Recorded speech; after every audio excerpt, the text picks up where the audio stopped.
இன்றைய இறை வார்த்தைகள்.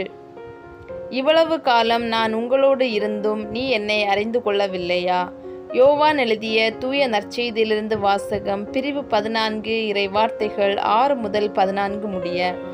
அக்காலத்தில் இயேசு தோமாவை நோக்கி, வழியும் உண்மையும் வாழ்வும் நானே. என் வழியாய் அன்றி எவரும் தந்தையிடம் வருவதில்லை. நீங்கள் என்னை அறிந்திருந்தால் என் தந்தையையும் அறிந்திருப்பீர்கள்.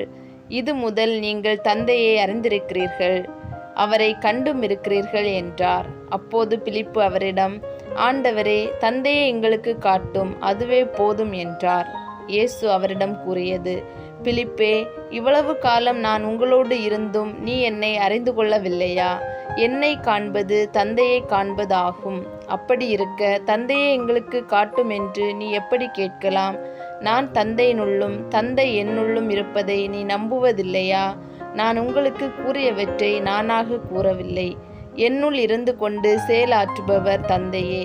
நான் தந்தையுள் இருக்கிறேன், தந்தை என்னுள் இருக்கிறார். நான் சொல்வதை நம்புங்கள். என் வார்த்தையின் பொருட்டு நம்பாவிட்டால் என் செயல்களின் பொருட்டாவது நம்புங்கள். நான் செய்யும் செயல்களை என்னிடம் நம்பிக்கை கொள்பவரும் செய்வார். ஏன், அவற்றை விட பெரியவற்றையும் செய்வார்.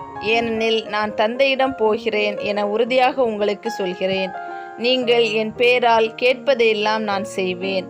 இவ்வாறு தந்தை மகன் வழியாய் மாட்சி பெறுவார். நீங்கள் என் பேரால் எதை கேட்டாலும் செய்வேன்.